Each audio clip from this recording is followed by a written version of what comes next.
Chapter 16. In the 17th year of Pekah the son of Remaliah, Ahaz the son of Jotham, king of Judah, began to reign. 20 years old was Ahaz when he began to reign, and reigned 16 years in Jerusalem, and did not that which was right in the sight of the Lord his God, like David his father. But he walked in the way of the kings of Israel, yea, and made his son to pass through the fire, according to the abominations of the heathen, whom the Lord cast out from before the children of Israel. And he sacrificed and burnt incense in the high places, and on the hills, and under every green tree.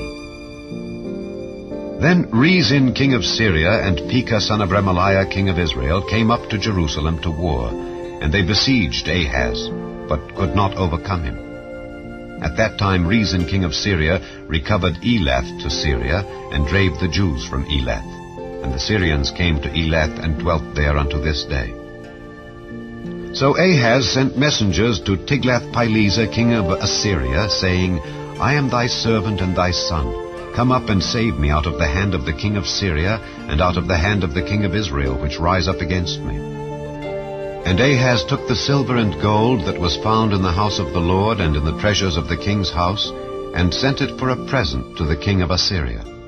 And the king of Assyria hearkened unto him. For the king of Assyria went up against Damascus, and took it, and carried the people of it captive to Kir, and slew Rezin. And King Ahaz went to Damascus to meet Tiglath-Pileser king of Assyria, and saw an altar that was at Damascus. And King Ahaz sent to Urijah the priest the fashion of the altar, and the pattern of it, according to all the workmanship thereof. And Urijah the priest built an altar according to all that King Ahaz had sent from Damascus. So Urijah the priest made it against King Ahaz came from Damascus. And when the king was come from Damascus, the king saw the altar, and the king approached to the altar, and offered thereon. And he burnt his burnt offering and his meat offering, and poured his drink offering, and sprinkled the blood of his peace offerings upon the altar. And he brought also the brazen altar, which was before the Lord, from the forefront of the house, from between the altar and the house of the Lord, and put it on the north side of the altar.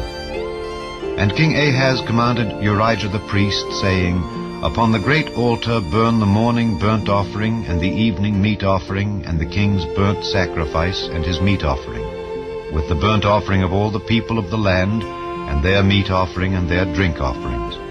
And sprinkle upon it all the blood of the burnt offering, and all the blood of the sacrifice.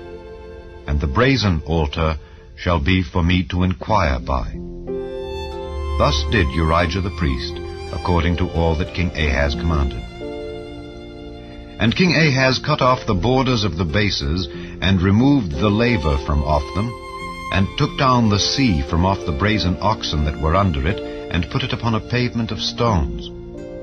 And the covert for the Sabbath that they had built in the house, and the king's entry without, turned he from the house of the Lord for the king of Assyria. Now the rest of the acts of Ahaz which he did, are they not written in the book of the Chronicles of the kings of Judah? And Ahaz slept with his fathers, and was buried with his fathers in the city of David. And Hezekiah his son reigned in his stead.